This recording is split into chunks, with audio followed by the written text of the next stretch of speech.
Hello and welcome to Catholic News Roundup. I'm Christine Niles. Today's June 20th, 2025. Here are this week's top stories. Catholics in Buffalo, New York are being forced to pay for clergy sex abuse. Bishop Michael Fisher has informed Catholics they'd have to pay $110 million in a legal settlement to more than 900 victims, even if the parishes are entirely innocent. Most of it will come from Catholic donations, while the rest will come from the sale of church properties. But parishioners are pushing back. The group Save Our Buffalo Churches has issued a formal rejection to the bishop, asking that he find other ways to pay the debt. The group is also seeking help from the Vatican and the Attorney General. The Buffalo Diocese has a history of scandal after a Chancery whistleblower leaked files in 2018 revealing former Buffalo Bishop Richard Malone mishandled clergy sex abuse. He resigned in disgrace the next year. Also in New York, a priest is under fire for leading a sacrilegious mass. The mass took place at All Saints Parish in the Diocese of Syracuse, led by openly gay priest Father Fred Daly. Namaste. A warm welcome to all of us in church, and let us welcome those joining us at home. And we're invited to recall once again that as we gather to worship today, we're on the territory of the Onondaga Nation. So the rainbow is a beautiful, beautiful symbol of God's diversity. And we're called to celebrate God's diversity. And that's what we're about here today. So for Pride Weekend, let's have a nice hand of applause, especially to our LGBTQ folks here and those joining us. I was married for 33 years, and when my husband died, I decided to transition from female to male. I worked with a mental health professional and doctors. It was the right decision for me. Outraged Catholics are asking why the bishop, Douglas Lucia, has been allowing such sacrilegious masses to continue for years. And speaking of sacrilege, Apple TV is allowing mockery of Holy Communion, and Catholics are outraged.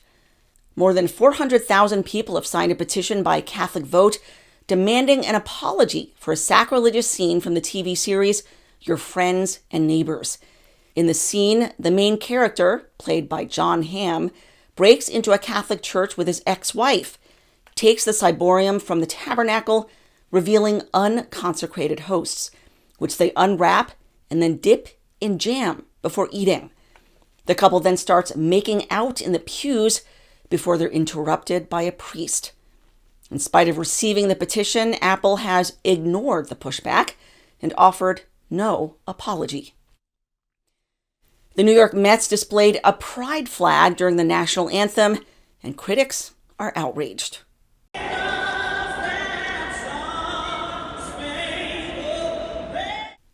The account Libs of TikTok tweeted, WTF, the Mets showed a pride flag during the national anthem. Absolutely sickening. Thousands are blasting the Mets, with some even calling for a boycott, and others saying this is worse than Bud Light. The beer corporation faced massive backlash in 2023 after featuring transgender Dylan Mulvaney in its promotions. This month I celebrated my day 365 of womanhood, and Bud Light sent me possibly the best gift ever, a can with my face on it.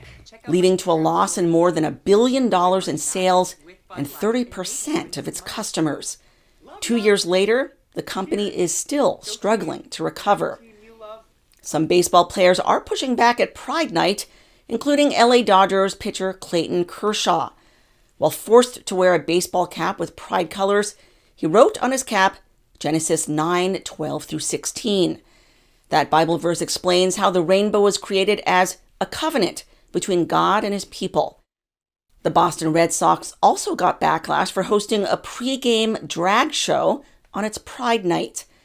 And as we reported earlier, the Texas Rangers remain the only Major League Baseball team to refuse to host Pride Night. Meanwhile, over at the White House, in place of the pride flag that normally flew in June under Biden, President Trump installed and raised a U.S. flag at his own cost on the White House lawn. In a major legal victory, the U.S. Supreme Court is confirming a ban on transgender surgeries. On Wednesday, the High Court ruled 6-3 to uphold Tennessee's ban on transgender treatments, holding that it does not violate the rights of so-called transgenders, which the court held are not a protected class with special status. Daily Wire host and children's advocate Matt Walsh tweeted, "The Supreme Court upholds our ban in Tennessee against gender transition procedures for minors. A huge victory, a fatal blow to the child mutilation industry. We won." Liberal female justices Sonia Sotomayor, Ketanji Brown Jackson, and Elena Kagan dissented. And turning to the UK, Parliament has officially voted for infanticide. On June 17th, members voted 379 to 137 to legalize abortion up till birth and even during birth. While abortion remains illegal up till 25 weeks gestation, the new amendment would not investigate or prosecute mothers who kill their children during birth. The law, spearheaded by MP Tonia Antoniazzi, would still punish abortionists or anyone who assists the mother in killing her child. Some are noting the disparity between the way UK law treats women who kill their child and women who pray outside abortion mills. You now live in a country where a woman can end the life of her child up to 40 weeks, but another woman who might want to stand near a clinic and pray silently for mothers and babies will be arrested. That's where you live now. UK's Parliament has also voted for assisted suicide, but analysts say the bill will ultimately be defeated. On Friday, members voted 314 to 291 to advance the so-called assisted dying bill, which now goes to the House of Lords for a vote. Before Friday's vote, Parliament held heated debate. But the truth is, this isn't assisted dying.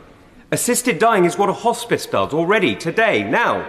Right. Helping people, caring for people, supporting them. This is assisted killing or assisted suicide, depending on which word you choose. Every medical college has retained a neutral position. By my count, we believe the draft legislation is workable, safe, and compassionate. There are a number of safeguards that have been included in the bill. Would the Right Honourable Member recognise that additional safeguards have been included and have been welcomed by various royal colleges? Well, I simply don't agree with her and the reading of what they've... I don't agree with the professional bodies are completely divided and most have come out in opposition to the nature of this legislation. Does she find it rather peculiar that the previous Parliament spent 746 hours discussing the death of a fox and about 98 hours discussing the death of fellow humans? Yeah. The group Not Dead Yet, which advocates on behalf of the disabled, held a large protest outside Parliament, urging a no vote. While the measure passed by a slim majority in Parliament, it's lost 55 votes since its second reading last year, and analysts are confident it will be defeated in the House of Lords. And turning to Nigeria, 200 Christians have been massacred, making it the single worst atrocity in the region. On June 13th, Muslim Fulani militants raided the town of Yelawata in Nigeria's Benue state and opened fire on hundreds of Christian villagers, shouting Allahu Akbar during the killing. The militants also burned buildings and used machetes on those trying to escape. The town's parish priest, Father Ukuma Jonathan Angbianbi, barely survived as he hit the ground when the gunmen started shooting. He said, "When we heard the shots and saw the militants, we committed our lives to God." Pope Leo made a special plea for them at his Sunday Angelus, saying, "Some 200 people were murdered with extraordinary cruelty," going on to ask for security, peace, and justice. May God have mercy upon their souls.